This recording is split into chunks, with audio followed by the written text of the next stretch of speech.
kooch iyo tiim hagaagsan kalsooni awood midaysan kubad xumo koox ka reeban korneylkiyo jidbaysan kun iyo kiifin oo diyaarsan karosiyo baas qiyaasan banooni karamaday hisan inagu keligeen riyaaqsan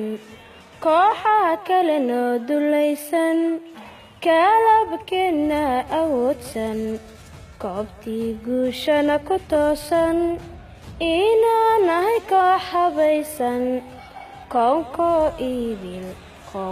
idil baa garowsan.